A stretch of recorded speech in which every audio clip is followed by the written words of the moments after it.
7 de la mañana con 43 minutos, 7:43 en Punto Noticias de Radio Pichincha. Saludamos con nuestro primer invitado, como lo habíamos anunciado, nos acompaña el doctor Rommel Jurado, abogado, experto también en comunicación y en derechos humanos, que está en nuestros estudios. ¿Cómo está, doctor Jurado? Buenos días, bienvenido. Les saludamos Orlando Pérez, quien le habla, Licenia Espinel. En las últimas horas hubo mucha información relacionada a esta trágica historia de los 4 niños de Guayaquil. Afortunadamente se aceptó una acción de habeas corpus interpuesta por la defensa de las familias de los niños desaparecidos, y se conoció también el hallazgo de restos humanos en el sector de Taura, restos que están siendo ahora mismo analizados, y creo que todos queremos que no pertenezcan a los niños, pero existiría la posibilidad también que sí sean ellos.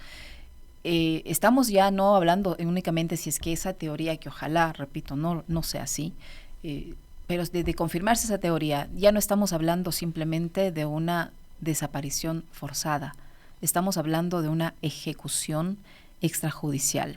¿Cómo cambiaría, si se confirma esta teoría, la forma como se está investigando el tema y sobre todo la responsabilidad a quién se le atribuiría, en este caso, una posible ejecución extrajudicial de 4 menores de edad? Buenos días, Orlando. Buenos días, Licenia. Siempre es un privilegio conversar con ustedes y con su audiencia. Antes de contestar la pregunta, permítame por un minuto rendir un homenaje a don Pedro Restrepo, porque para muchos don Pedro ha sido una guía, ha sido alguien importante en nuestras vidas. Creo que la mejor forma de rendirle homenaje a don Pedro es no olvidar esa lucha permanente contra la injusticia, esa búsqueda permanente de la verdad, de la justicia y la reparación que él predicó y practicó. Recordarnos a todos los ciudadanos que es nuestro deber y nuestro derecho resistir a la tiranía y vivir en un régimen civilizado en el que podamos convivir en paz, en el que podamos tener relaciones incluso fraternales, como si fuéramos hermanos, como don Pedro predicaba sin tener carga religiosa en eso. Y creo que eso es importante recordarlo en estos tiempos, que no seamos sumisos, que no seamos indolentes, que luchemos por la justicia, por la verdad y por los derechos humanos. Con respecto a su pregunta, mire, creo que es preciso sujetarnos a los hechos por ahora. Uh-huh. Por ahora, ¿cuáles son los hechos? Según el artículo 84 del Código Penal, si un agente del Estado retiene a una persona y no informa de su detención, y esa persona permanece privada de la libertad sin que se dé información, se configura una desaparición forzada. En el caso de los niños no hay duda, porque hay videos incluso, uh-huh, de que la detención se hace en manos de militares y no hay información sobre ellos hasta 14 días después. Y la primera información importante que revela el ministro de Defensa es: los militares no son responsables, nada han tenido, uh-huh, que ver, es decir, hay un claro acto de ocultamiento. Y eso distribuye responsabilidades. Es que esta teoría de que los liberaron sanos y salvos y que después, y hasta ahí llegaría la responsabilidad de las personas o agentes del Estado que los detuvieron, aunque esa detención haya sido legal.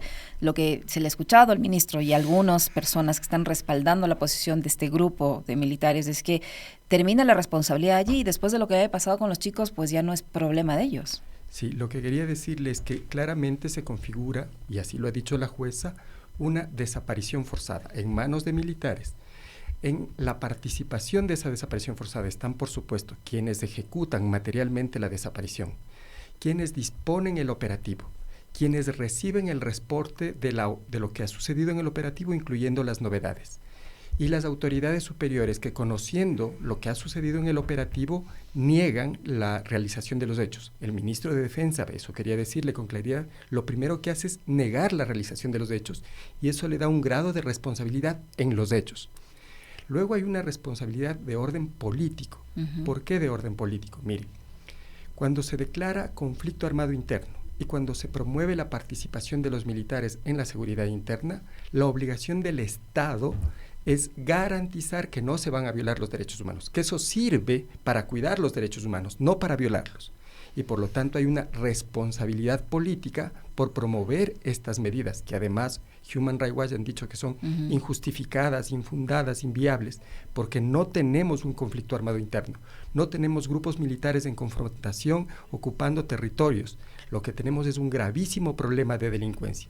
Entonces, claro que hay una responsabilidad del Estado y de los gobernantes, concretamente del presidente de la República y sus ministros, en el diseño e implementación de la política pública de seguridad. Eso no se puede olvidar. ¿Qué tal, Rommel? Qué gusto saludarte por acá. La pregunta que yo me hago, y que al principio el comentario también lo mencionaba, es ¿qué implica que la jueza Loor Zambrano haya dado ese dictamen o esas medidas cautelares en base a una desaparición forzada? Porque esto, tú conoces mejor que nadie y nosotros solamente tenemos que pensar en las implicaciones que tiene. Esto en el exterior, en cambio, se ve como una situación muy, muy grave, con secuelas de orden político para el presidente de la República porque es el jefe de Estado. Yo sí quisiera mencionar que cuando sale a los operativos, él se viste de militar, él sale con todo eso, la parafernalia militar, y ahora, cuando ocurren estas cosas, se deslindan de eso.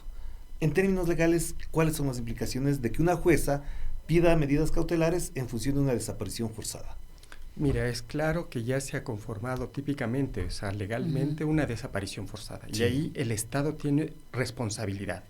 La primera responsabilidad es encontrar a los niños y devolverlos vivos. Si esto no fuera posible, porque hay información, indicios de que esto podría no suceder, hay una gradación de responsabilidades.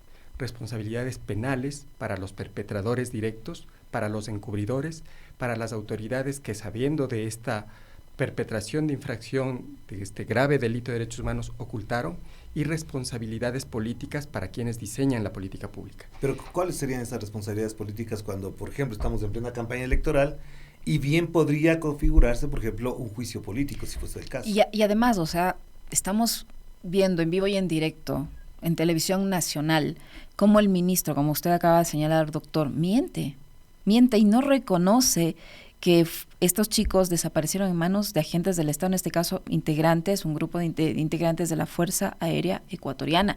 Miente públicamente. El comandante de la FAE, ni una sola palabra. ¿Qué hacen esos dos funcionarios todavía ejerciendo esos rangos o esa denominación dentro del Estado si son cómplices de la desaparición forzada de 4 menores? No, lo mínimo que uno esperaría como ciudadano es que el presidente los saque del cargo. Efectivamente, a eso me refiero con responsabilidad política. Miren, como ustedes saben, yo fui secretario ejecutivo de la Comisión de la Verdad y teníamos los testimonios de las víctimas, pero teníamos testimonios también de los perpetradores. Y ahí establecimos que los perpetradores eran, digamos, alimentados con las ideas de la doctrina del enemigo interno. Hay un enemigo interno al cual debemos combatir. Y actualmente a esa doctrina del enemigo interno se suma la doctrina del derecho penal del enemigo. ¿Qué significa esto? Derecho penal, en términos normales, procesa conductas. Alguien comete un delito, interviene la policía, la fiscalía, se le juzga, y se le juzga por la conducta. En cambio, en el derecho penal del enemigo y en la doctrina penal del enemigo, se establece un enemigo y se le convence a las fuerzas de seguridad que hay un enemigo. Y frente a ese enemigo no hay cumplimiento de la ley, no hay contemplaciones. Además, no se actúa cuando ha cometido una conducta. Se actúa porque se sospecha que puede cometer una conducta, porque es un individuo peligroso. Entonces se construye un imaginario del enemigo. Ese enemigo puede ser racialmente construido, los pobres pueden ser los enemigos, los indígenas pueden ser los enemigos, los luchadores sociales, los periodistas críticos, los afroecuatorianos empobrecidos pueden ser el enemigo. Y entonces se sienten autorizados los miembros de la fuerza pública para actuar preventivamente contra el enemigo y neutralizarlo, así lo llaman. Lo que nos decían los perpetradores de estas violaciones era, a nosotros nos decían que no nos iba a pasar nada, nos contaban los policías. De hecho, nos premiaban cuando había una neutralización definitiva del enemigo, es decir, cuando mataban a alguien.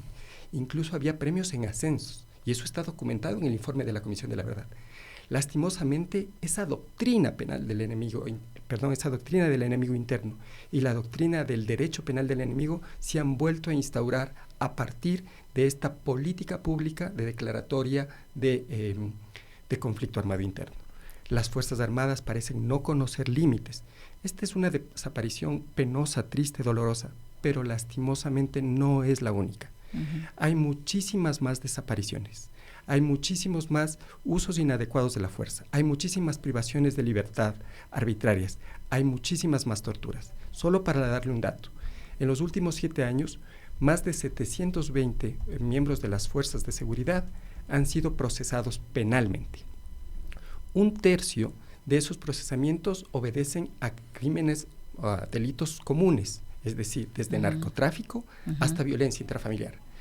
Pero 2/3 de ese procesamiento obedecen a infracciones cometidas en actividades de su trabajo, del cumplimiento de su deber, relacionados con la seguridad.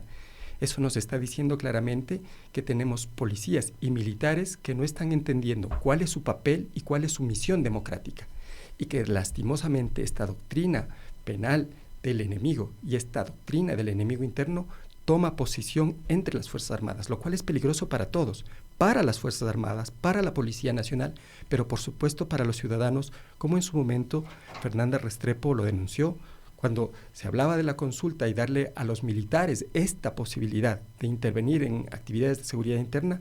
Fernanda Restrepo ya lo dijo, eso es darles la oportunidad, es crear las condiciones para que se produzcan las violaciones de derechos que hoy lamentablemente todos sufrimos y lamentamos, sobre todo con respecto a los desaparecidos y en este caso los 4 niños de Guayaquil. Se está creando una práctica, dice usted, doctor, una práctica, o esta se va a volver una práctica para llevar a cabo este control del conflicto armado interno. Así es, mire, por eso hace un momento usted preguntaba, ¿y las sanciones políticas? La Asamblea Nacional debe activarse inmediatamente y pedir cuentas. ¿Cuál es el Plan Fénix? Eso no puede permanecer en secreto. ¿Cuál es la política pública de seguridad? Es política pública de seguridad, no es política secreta de seguridad. ¿Qué doctrina se está impartiendo a las Fuerzas Armadas y a la policía para las intervenciones en CADE? ¿Cómo se está realizando? ¿Por qué no hay investigaciones con respecto al sistema financiero y al lavado y responsables en esas investigaciones? ¿Qué pasa con las empresas que están llevando droga a otros países, concretamente las exportadoras, incluyendo las de banano? ¿Quiénes son? ¿A quiénes les pertenecen? ¿Cómo están conectadas esas con el crimen organizado? Porque se está criminalizando a los pobres, los empobrecidos. Yo no digo que no haya delincuentes que cometan graves atrocidades, pero son gente empobrecida la que se captura.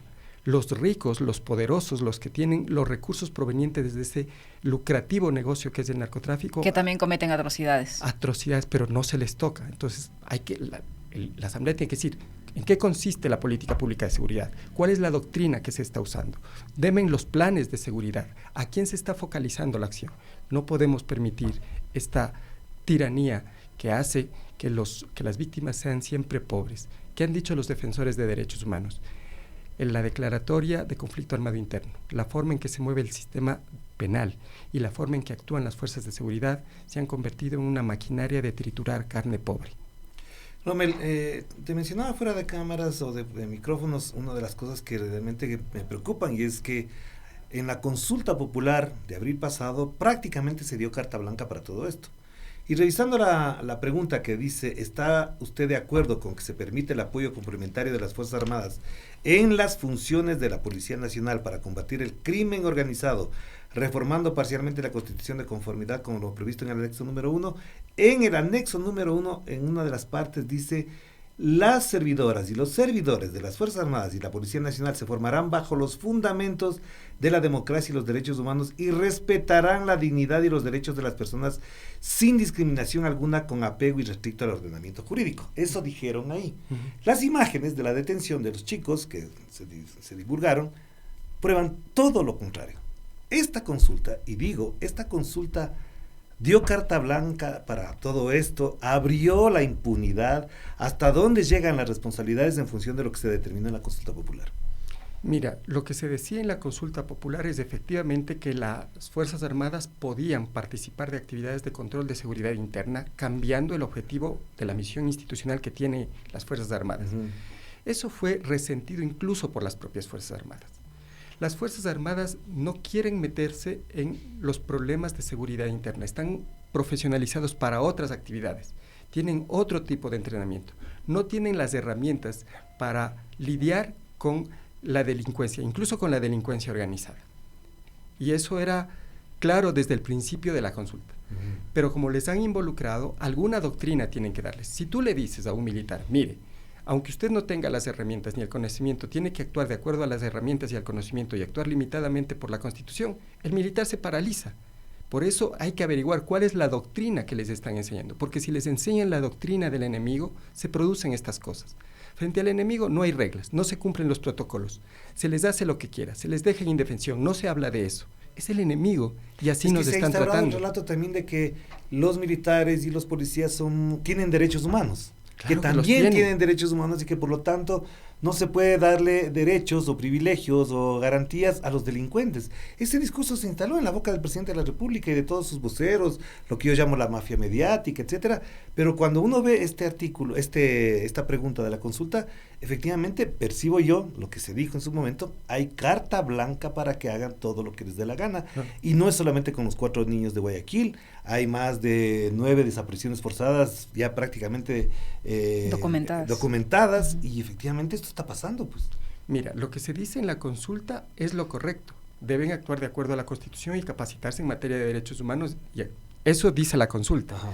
Pero lo que se está haciendo, y es por eso es que es tan importante que la política pública de seguridad y la doctrina que le insume sea transparentada, lo que está pasando en la realidad es que se están violando derechos humanos, no solamente de estos niños, sino de muchísimas personas en muchísimos espacios. Hace poco en el comentario tú señalabas que hay 3 jóvenes también desaparecidos desde el 6 de diciembre. Desde el 5 de diciembre. Desde el 5 de diciembre. Y hay otra gran cantidad de personas que han sufrido detenciones arbitrarias, que han sufrido tortura. Y bajo esta lógica, esta misma que te decía que pasó en los años 80, nos dicen que podemos hacer cualquier cosa, que no nos va a pasar nada, que hay indemnidad. Yo te digo, ahora mismo en las Fuerzas Armadas debe haber un cisma.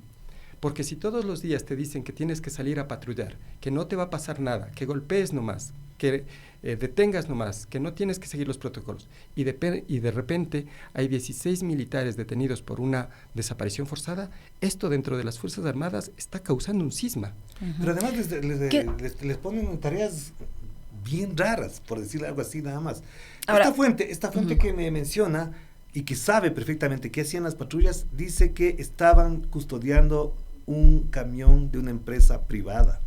Es decir, ahora los militares están siendo utilizados para proteger a empresarios o a empresas privadas para que circulen sin problemas de ataques nada más.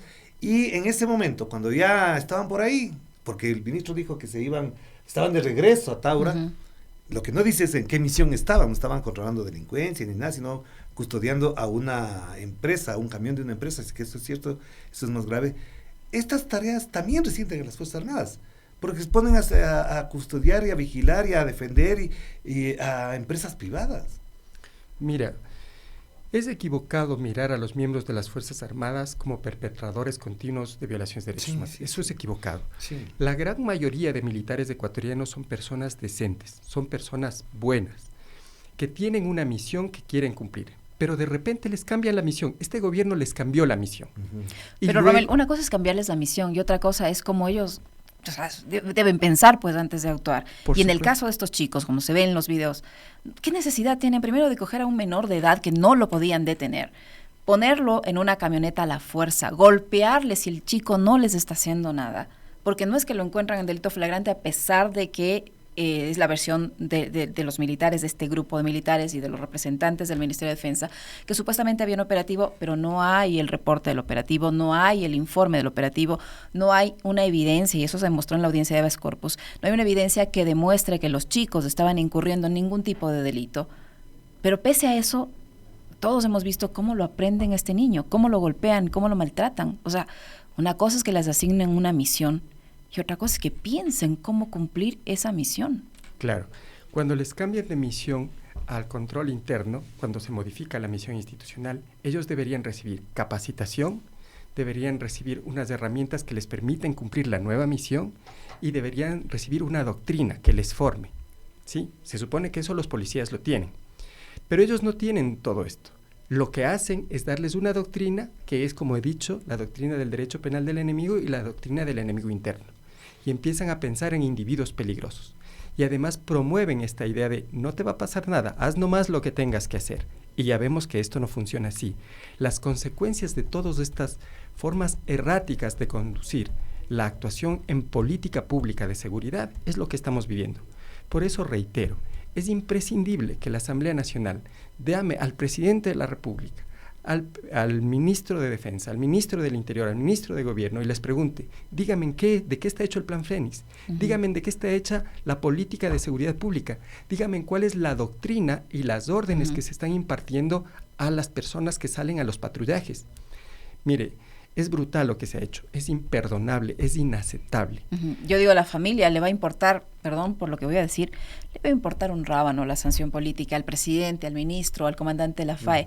A la familia lo que le importa es que estas 16 personas que participaron en la desaparición forzada respondan. ¿Y respondan por qué? Porque no cumplieron con un procedimiento adecuado en este caso. Ninguno de los puntos que establece el procedimiento para este tipo de casos fue cumplido por este grupo específico de militares. Es cierto. ¿Qué sanción? ¿Qué sanción? Porque hay un protocolo en estos casos, y no hay uno de esos puntos que estos señores hayan cumplido, en este caso de los 4 niños de Guayaquil. ¿Qué sanciones deben recibir ellos? 21 años de prisión. El Código Penal establece 21 años de prisión para las personas que han sido responsables de desaparición forzada. Pero Rommel, ¿qué implica además, en función de esto, lo que han dicho organismos internacionales como la Comisión de los Derechos Humanos de las Naciones Unidas, como el Comité contra la Tortura, la desaparición forzada de personas y demás? ¿Qué implica para el Ecuador como Estado? Porque ya pasó con la invasión a la Embajada de México y se la limpiaron con eso, para decirlo absolutamente claro. Se limpiaron. Ahora los organismos de las Naciones Unidas, que no son ni correístas, ni bolivarianos, ni de izquierda, ni de nada, han dicho exactamente lo mismo que tocaba decir, pero todavía no pueden pronunciarse en términos de las consecuencias a nivel internacional para el Estado ecuatoriano. Mira, los organismos internacionales y los otros estados son prudentes, pero ¿qué es lo que están observando? Primero observan que hay un presidente que impone su voluntad por encima de la ley. Lo hemos visto en casos particulares, como el caso de este proyecto económico Sobran urgente. Los ejemplos. Sí, claro. Sobran los ejemplos. La vicepresidenta Verónica Abad, etcétera. ¿Cuál es la condición para reconocer a un Estado como un Estado de Derecho? Que no haya voluntad superior que la de la ley. Cuando hay una voluntad superior de la ley, eso quiere decir que hay un dictador, alguien que su voluntad puede más que la ley. Eso es lo que están viendo los organismos internacionales de derechos humanos y los otros estados. Están viendo además que las Fuerzas Armadas, las fuerzas de seguridad, la policía, no están cumpliendo con su máximo deber. ¿Cuál es el máximo deber de ellas y del Estado? Hacer cumplir y respetar los derechos humanos. No se está cumpliendo. Ese es otro signo de dictadura. Por otro lado, hay una voluntad declarada del ministro de la Gasca con respecto al presidente de la República de no pedir licencia para participar en las siguientes elecciones. Ese es percibido también como otro acto dictatorial, porque implica el uso de los recursos del Estado y de la estructura del Estado para participar en una campaña política, lo cual hace absolutamente inequitativa la disputa política por las elecciones. Entonces, los signos que estamos mandando al resto del mundo, pero también dentro del país, y los ecuatorianos también percibimos lo mismo, es que no estamos viviendo en un Estado de derecho y que hay muchísimos riesgos para todos los días. Mira, los niños, los periodistas, los luchadores de derechos humanos, Fernanda Restrepo, todo el mundo ahora está criminalizado en redes. Te atreves a hablar y hay una avalancha de trolls que empiezan a injuriarte, a denostarte. Esto es violencia pura y dura. Ya lo hicieron con estos menores. Así es. Ya lo hicieron, ya pusieron fotos montadas con uno de los chicos con joyas, vinculándole con grupos de delincuencia organizada. O sea, imagínense lo que pasan las familias, además de no saber del paradero de sus hijos, con esa masacre en redes sociales a la reputación de estos chicos. Pero esto significa que cualquiera que se atreva a decir, a hablar, a contradecir el poder, está en grave riesgo. En un Estado de Derecho y en una democracia puedes contradecir, en una dictadura no. Pero también, a ver, el ministro de Defensa y el jefe del Comando Conjunto de las Fuerzas Armadas salen en una rueda de prensa hace unos días atrás, creo que son más de 8 días ya de aquello, y dice que se está haciendo un acto de disciplina interna de las Fuerzas Armadas. Tú nos aclarabas hace un momento que no hay justicia militar, por supuesto. Pero una disciplina interna quiere decir que les metan en la base de Taura, les juntan a todos los 16, los custodian militares, ¿a eso les llamamos disciplina interna? ¿O cuál es el procedimiento que ocurre cuando ya la jueza declara que hay una desaparición forzada? Y estos supuestos responsables, si son ellos, ya veremos más adelante directamente si es así, están prácticamente en condiciones muy favorables para poder coordinar una versión, ponerse de acuerdo en los testimonios y decir, no, nosotros no fuimos. Por ejemplo, podría pasar eso. El espíritu de cuerpo. No les aíslan, no les llevan a una prisión preventiva como les hacen a cualquiera otro. En la cárcel de Guayaquil sabemos, en la Roca sabemos quiénes están y no están perpetradores de violación de derechos humanos ni nada por el estilo. Es decir, ¿qué implica que el ministro diga primero disciplina interna y después la jueza declarando lo que son, ellos permanezcan en una base militar? Mira, también la administración de justicia está bajo ataque, voy a decirlo así. Recientemente, la jueza que definió la acción de protección en el caso de la vicepresidenta se paró delante de todo el mundo a denunciar presiones nada más y nada menos que del presidente del Consejo de la Judicatura. Claro. Señalaba ella que le habían dado un flash memory indicándole en qué sentido debía estar redactada la decisión. Así de fuerte es la cosa.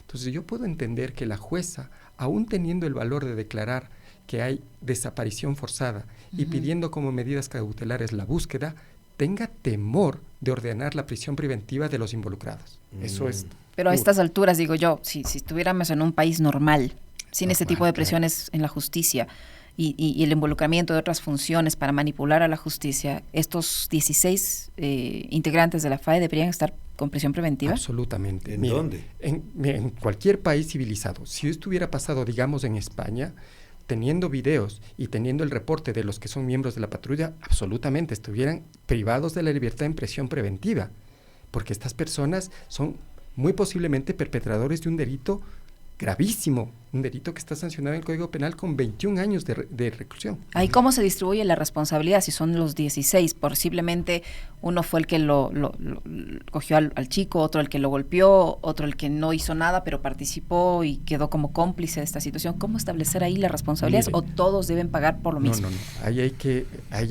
Para eso son los juicios. En los juicios se establece cuál es el grado de participación que han tenido cada persona en la perpetración de la infracción. Y de conformidad al grado de participación se establecerá la pena. Nadie puede adelantar ese grado de participación, eso no se sabe. Pero sí sabemos que hay actos de encubrimiento, por ejemplo. O sea, la negación del cometimiento de la infracción públicamente realizada. Eso sí sabemos que hay. Para terminar, entonces, la última pregunta, Rommel. En la audiencia que se declaró de carácter reservado, no se pudo conocer directamente qué pasó adentro.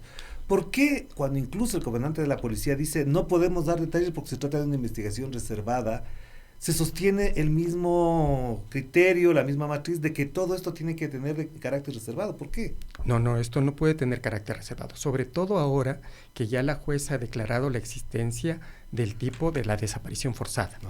En estos casos se trata de una violación de derechos humanos, claramente, ya no hay dudas. ¿Por qué no hay dudas? Porque la jueza ha declarado que es el tipo de desaparición forzada.